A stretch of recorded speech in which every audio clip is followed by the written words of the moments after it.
कभी कभी मेरे दिल में ये ख्याल आता है कि बिहार का मुख्यमंत्री हर बार नीतीश कुमार को ही क्यों बनाया जाता है।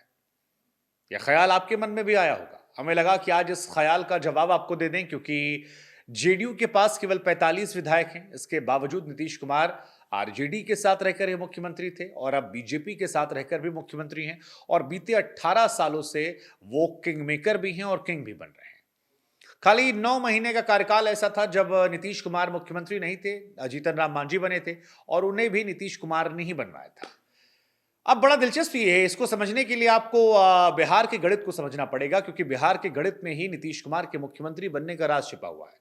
बिहार की सियासत दो बड़ी पार्टियों के इर्द गिर्द घूमती है। एक का नाम है आरजेडी, जो एमवाई फैक्टर्स चलती है, यानी कि मुस्लिम यादव, उनका गठजोड़ बड़ा स्ट्रांग है, और दूसरी पार्टी जो है वो बीजेपी है, जो सवर्णों, पिछड़ों, अति पिछड़ों और हिंदुत्व के नाम पर चलती है।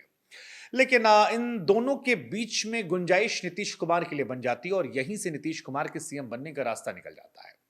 आपको बता दें कि 2010 में विधानसभा चुनावों में नीतीश कुमार की जेडीयू को सबसे ज्यादा 22.58% वोट मिला था, जबकि इससे पहले 2005 में नीतीश को 20.46% वोट मिला था। इसके बाद नीतीश कुमार ने 2015 में पुरानी दोस्ती छोड़कर एनडीए से अलग हुए, 71 सीटें मिली। 2020 में विधानसभा चुनाव हुआ तो जदयू को सिर्फ 43 सीटें मिली। तो साल दर साल उनका वोट प्रतिशत जो है वो घटता बढ़ता रहा, लेकिन मुख्यमंत्री कुर्सी बनी रही। हालांकि इसके जरिए उनकी ताकत जो है वो भी कम ज्यादा होती रही। जेडीयू को 2010 में 22.5% वोट मिला, 2015 में घटकर 16.8 रहा। बीजेपी का वोट शेयर 2010 में 16.5 था, 2015 में बढ़कर 24.5 हो गया। जदयू का वोट भले ही 6% घटा, लेकिन बिहार में उनके बिना सरकार बनाना बड़ा मुश्किल हो गया। इसकी वजह जो है वो बड़ा साफ है, क्योंकि बिहार में नीतीश कुमार का कोर वोट बैंक 16% है, और उनके वोट बैंक का पाला बदलने पर कोई असर नहीं होता। बिहार में कोयरी, कुर्मी, महादलित समुदाय के सबसे बड़े नेता हैं, और इन समुदाय के लिए नीतीश कुमार एक प्राइड इशू है। यही वजह है कि नीतीश कुमार को साथ रखना बीजेपी और आरजेडी की एक बड़ी मजबूरी हो जाती है। साल 2003 में नीतीश के साथ मिलकर जॉर्ज फर्नांडिस ने 2003 में नई पार्टी जनता दल यूनाइटेड बनाई।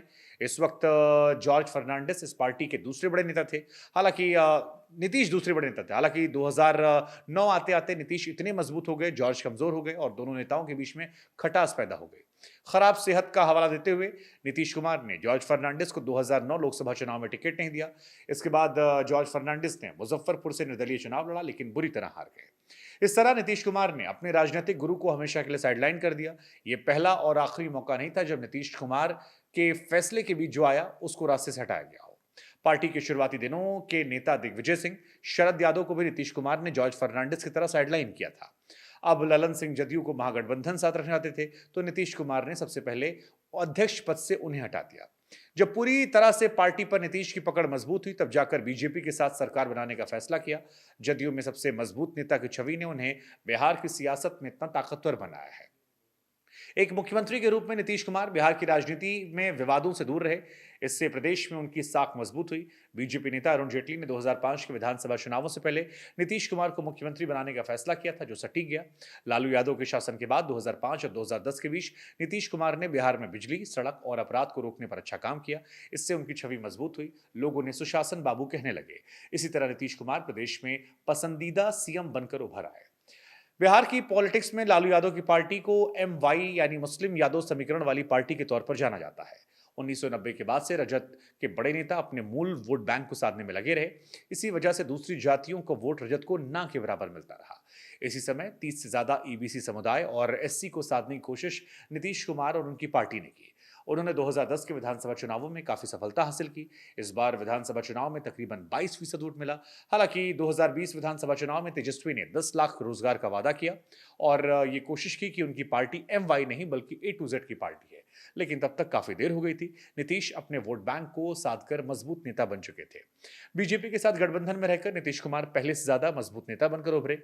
इस महागठबंधन के पक्ष में खास बात यह रही कि बीजेपी का वोटर सवर्ण जाति, गैर यादव, अन्य पिछड़ी जाति और अति पिछड़ा जाति से आता है। वहीं नीतीश यादव का वोटर जो है वो ईबीसी, गैर यादव ओबीसी के साथ साथ लवकुश यानी कुर्मी, कोयरी, महादलित और कई और छोटी जातियों का सम्मेलन होता है। यही वजह है गठबंधन में होने वाली इन जातियों के वोट दोनों दलों को थोक के भाव मिल जाते हैं। नीतीश ने बिहार में खुद को एक विकासवादी मुख्यमंत्री के चेहरे के रूप में पेश किया। वहीं बीजेपी में नरेंद्र मोदी की इमेज भी विकास पुरुष की है। लंबे समय तक साथ रहने चलते जेडीयू और बीजेपी के विधायक आपस में सामंजस्य से काम करते थे, लेकिन फिर नीतीश के अलगाव हुआ और अब जब नीतीश लौटे तो नीतीश कह रहे थे कि यहीं तो रहते थे जी, बीच में गए थे, अब वापस लौट आए हैं। तमाम एक्सपर्ट्स का यह मानना है कि बिहार में जाति की राजनीति मजबूत है। बीजेपी और रजत नीतीश कुमार के वोट बैंक में से लगाने में सफल नहीं हो पाए हैं। यही वजह है कि अपने करीब 16 ईबीसी वोट बैंक के बल पर नीतीश सत्ता के केंद्र में बने हुए हैं। सोशल इंजीनियरिंग और धर्म के नाम पर बीजेपी भले ही यूपी में जातीय समीकरणों को तोड़ने में कामयाब रही, लेकिन बिहार में अभी तक कामयाब नहीं हो पाई है। इसके अलावा पार्टी पर पूरी तरह से कंट्रोल होने की वजह से नीतीश पसंदीदा लोगों को टिकट देते हैं। यही वजह है कि इनके विधायकों के टूट की संभावना कम होती है। वो चाहे जितनी बार पाला बदलें, उनके विधायक उनके साथ रहते हैं। रजत बीजेपी या फिर बिहार के किसी दूसरे दल में नीतीश के कद का नेता नहीं होना भी उनके मुख्यमंत्री होने की एक बड़ी वजह होता है। हमें लगा कि हम आपको समझाएं कि सरकारें आती हैं, सरकारें जाती हैं, लेकिन मुख्यमंत्री नीतीश कुमार क्यों रहते हैं। बाकी आपको क्या लगता है कि नीतीश कुमार के ये मैजिकल नंबर का क्या रीजन है कि वो तीसरे नंबर की पार्टी होने के बावजूद मुख्यमंत्री बने रहते हैं, चाहे वो आरजेडी के साथ हो या फिर बीजेपी के साथ। ऐसे तमाम वीडियोस के लिए आप हमें देखते रहिए और बने रहिए न्यूज़बुक के साथ।